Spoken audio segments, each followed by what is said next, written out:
Sini kebetulan ada pertanyaan ikhwan. Pertanyaan ini mungkin kita ngalami, ya. Ingat isaknya masih muda, tidak apa-apa. Bismillah. Ada pertanyaannya dua, sampai kita jawab dua-duanya. Kalau tidak cukup ya sikap waktu. Bismillah. Bagaimana sikap kita sebagai anak terhadap orang tua yang kepengennya menjodohkan kita ini anaknya sama si fulanah, yang dijodohkan orang tuanya, tetapi dengan fulanah pilihannya sendiri. Tapi anaknya ini tidak suka kepada pilihan emak atau bapak yang tadi yang dijodohkan. Dia pengen dengan pilihannya dewek. Budak sekarang cak itu galau. Yo. Budak sekarang cak itu galau. Tetapi dengan fulanah pilihannya sendiri. Bagaimana sikap kita, Abuya, dengan kalimat orang tua kita tersebut? Bahagiakan orang. Nah, orang tuanya ngomong, nak, kalau kau nak nyengok kami senang, kawin sama si fulan. Kalau kau nak nyenang hati mak abak kau, kawinlah dengan fulanah binti fulan. Sementara kita ni tak cinta sama dia. Nah, Allahumma shalli ala Muhammad. Orang tua itu tidak akan memilihkan sesuatu untuk kita pasti yang terbaik buat kita, yang menyenangkan kita, membahagiakan kita dunia akhirat. Apalagi orang tua itu sampai ngomong, kalau kau kawin sama si fulan kami senang, kalau kau nak nyenang hati kami, apalagi kalau orang tua kami lah tua galau, baklah kesakitan, kalau kau nak kawin, sudah si fulana binti fulan itu, kawinlah sama dia. Mendadak kita ni salahnya kita pertama, kita lah milih dewek. Itu pertama, sehingga kita nak nerimanya kawin terserah mak bak aku. Sekarang kita nyari dewek, pacaran dewek, ya ta'aruf segala macam. Ikhwanah rahimakumullah, orang tua adalah orang tua kita yang wajib kita patuh, kita taati. Mereka pertama insyaAllah tidak akan menyuruh kita pada sesuatu hal kecuali itu yang mendatangkan kebaikan kita dunia akhirat. Inti mungkin tidak cinta sama sepulanah, tapi insyaAllah dengan niat sam'an wa ta'at kepada orang tua, inti bakal diberikan Allah al-mawaddah wa rahmah itu. Karena yang memberikan mawaddah wa rahmah adalah Allah. Dan sukses dunia akhirat sepanjang itu pasti diridhoi Allah dengan itu mencari ridho orang tua tadi. Tapi Ustaz, nah, anak tu tak demen gini sama musik tina itu. Sekarang lantaran apa bapak ente menjodohkan itu? Kalau bapak ente sama ente terkesan di situ ada kedoliman, ente orang soleh dikawinkan dengan perempuan yang toleh, cuma lantaran masalahnya masalah duit. Bak kita ini materialis, buta, cinta dunia ngebu-gebu. Nak ngawinkan anak kita yang ya alhamdulillah yang baik, nutup aurat tidak, ya sombong aduh, kata mbayan akhiratnya. Bak kita ini salah pilih karena urusan dunia dia milih. Ya kita boleh menolak dengan cara bermusyawarah, dengan cara baik. Dengan cara baik kita ngomong baik-baik sambil berdoa minta sama Allah. Jangan kita pun langsung ada galak bak ni mengata bapak kita mata dunia, mata duitan, haram, tak boleh. Kalau memang itu jadi landasan mereka, ya salah landasan mereka ini. Dunia yang kita tahu ini bukan suatu pilihan yang baik menurut syariat Allah, maka boleh ente nolak dengan cara yang baik. Ente tidak bisa lewat orang lain yang bisa mungkin membuka pikiran dan hati mereka. Mungkin ada ustadz atau ustazah, mungkin kalau posisi kita sebagai perempuan, kita perempuan nak dikawinkan dengan laki-laki yang, maaf, laki-laki ini tak pernah untuk majelis, sholat bes Senin Kemis, bahkan dia punya usaha yang sekarang dibanggakan banyak haramnya. Kita bakal terjebak. Hati-hati ikhwan, menikahkan seorang anak perempuan terutama kepada orang yang tidak sekufu dalam urusan dunia akhiratnya, itu termasuk kezaliman orang tua terhadap anak.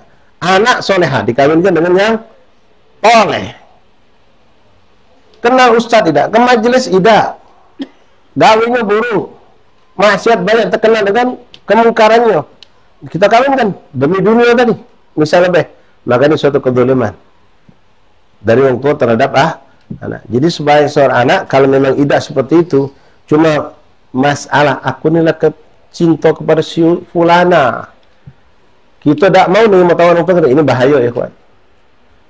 Ini bahaya. Bos ente cinta sama ente, lalu dia ngomong, Jul, kau galak dah kawin sama anak aku. Anaknya nih, maaf kata embean, gaya tak belaga, cuma menangnya anak bos. Kita tahu kalau kita tidak iya kan, misal sesep mentungnya dari gawian, kira-kira ente iya ke tak? Ente iki ya kan, ente zalim sudah. Mak bapak kita dipucuk mereka gara-gara ya kawan. Lepas kebetinan ini coba baik-baik. Kalau memang ente maaf sudah kepincut, sudah pacaran misalnya baik. Walaupun itu bukan satu cara yang benar ya, pacaran itu tidak dihalalkan dalam syariat Allah. Lepas ke baik-baik. Balik kepada urusan ini kepada Allah. Senangkan hati mereka. Meloi. Gawi kan. Zuat, nikahlah. Kan insyaAllah keberkahan ente bakal dapatkan. Keberkahan ente bakal dapatkan. Kecuali tadi. Ya kalau memang orang tua kita ini mungkin tidak tahu tentang hal ikhwal, keburukan-keburukan yang ada di keluarga itu, di perempuan itu atau di laki-laki itu.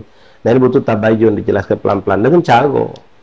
Jangan langsung itu ngiteng-ngiteng. Tak kalah mak pokoknya. Aku tak kalah. Aku nak sama Syahnu tu lah. Pokoknya mak tak kalah aku. Kalau tidak aku mending aku gila. Nah. Hari mending aku dah kahwin gitu ya. Kalau dah sama si fulan aku biarlah tak kahwin. Ada juga yang betina, kalau aku dah sama si fulan, dia betina tadi, biarlah aku tak kahwin. Ya Allah kau. Ada sejuta lebih dah dengan tahan dengan resiko.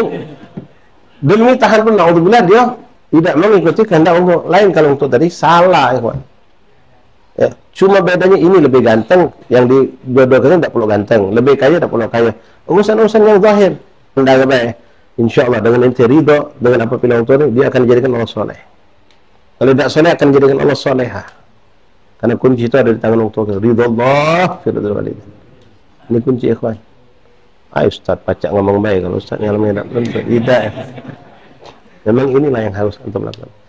Afwan, titik salah pertama kita sudah ngecup duluan, milih duluan. Seharusnya tidak boleh ikhwan. Ya. Kalaupun ente ada keinginan, ngomong sama bah, ini pengen pengantin bah. Anak ni lah sudah ada nyingok sikap betina. Siapa? Oh jangan nak, aku tak ada cocok sama keluarga itu juga gitu. Walaupun maaf, budaknya soleha, bagus, tapi orang tuanya mungkin dipandang untuk itu tidak bagus. Ada sejarah di belakang yang tidak bagus misalnya, atau dia tahu FF lain, sudah sam'an wa ta'atan. Anak memang seorang sahabat, seorang habaib, kayo rayo hebat.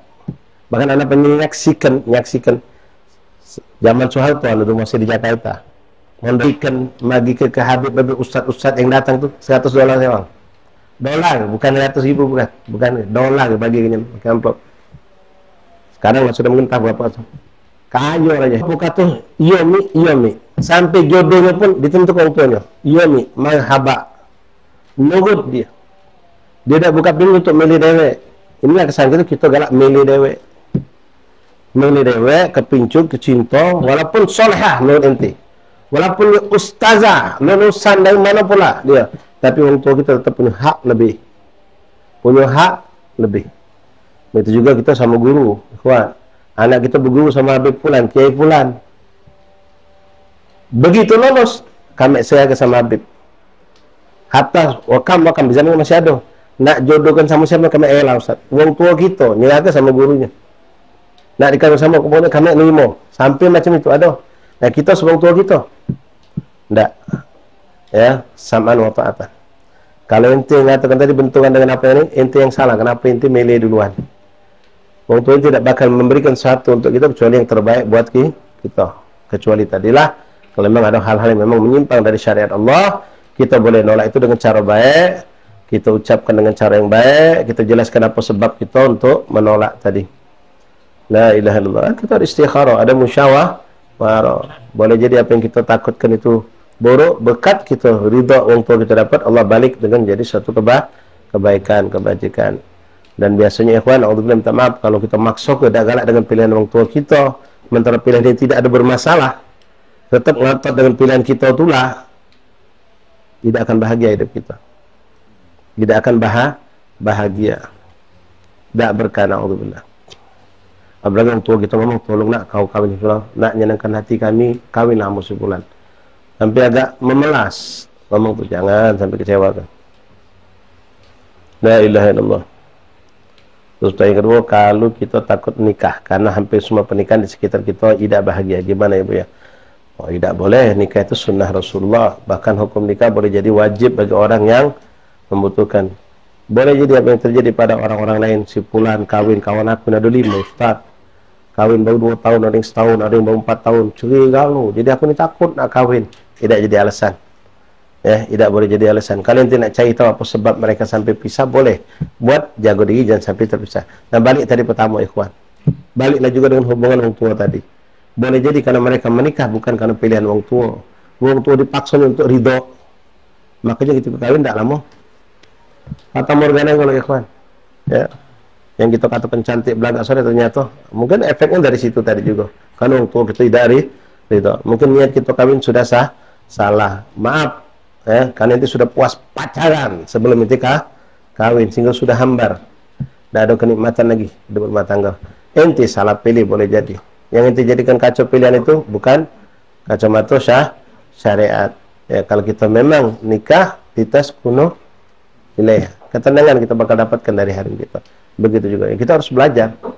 Ya, menikah itu harus punya pelajaran. Kita harus tahu hak bini kita apa. Bini tahu hak suami itu apa. Antum libasun lah, antum libasun lakum, hunna libasun lakum, antum libasun lahun. Mereka itu bagaikan pakaian buat kita, bagaikan semua kita juga bagaikan pakaian. Artinya ada timbal balik. Ya, sebab-sebab itu tidak pacak jadikan contoh. Ya, kebetulan memang kita punya kawan di Miko yang setelah sama kita kawin tidak sukses, gagal tengah jalan. Sebabnya banyak. Ya, sebabnya banyak. Yang mungkin itu tadi kebanyakan memang salah. Ada yang salah cara kawinnya, salah nyari jodohnya. Ya, dengan mandang yang materialisnya, mandang dunianya, mandang kecantikannya, akhirnya. Dan salah satu sebab paling banyak itu karena balik kepada yang kita bahas, tak pakai ilmu, dia tak tahu, dia tak paham, sehingga dia membawakan dengan hawa nafsunya, dengan gampang mengucapkan cerai, mengucapkan putus segala macam lah. Tanpa kalau pakai ilmu, insya Allah tidak tahu dia bagaimana menerima. Kebil itu berarti dia bertanggung jawab dunia akhirat terhadap bini tadi. Jadi tidak gampang-gampang karena salah das kawin baik. Jadi tidak boleh kalau kita menunda atau kalau tidak kawin dengan alasan banyak mamang aku, misan aku, sepupu aku, tetangga aku, peceri galau. Tidak jadi alasan. Ya, mungkin mereka tidak punya kesabaran. Ya, ada yang mungkin banyak tuntutan dan lain-lain. Kita ambil ibrah dari kejadian mereka untuk jangan sampai terjadi pada diri kita. Karena ini apa? Ini sunnah Rasulullah. Faman naghiba an sunnati falaysa minni. Yang tidak galak menjalankan sunnahku bukan kelompokku, kata Rasulullah. Dan itu tidak menjadi standar buat kita. Masih ada 1.000.000 orang yang hidup damai, tentram, adem, sampai punya cicit, sampai punya cucu, sampai meninggal, tetap hidup rumah tangga dengan damai, tenang. Adapun masalah rumah tangga itu tetap ada, pasti ada. Sering kami sampaikan ke ikhwan untuk kita gara-gara ada masalah besar kecil, ada masalah kecil buang. Insya Allah aman rumah tangga kita. Tidak bakal. Mulai sekarang zaman fitnah, saya kena bahas panjang ini macam-macam ikhwan. Zaman fitnah, nah setua ini nah. Banyak yang gara-gara setua ini buang jadi bubar rumah tangga. Enggak. Jadi hati-hati. Ya, wallahu a'lam bis.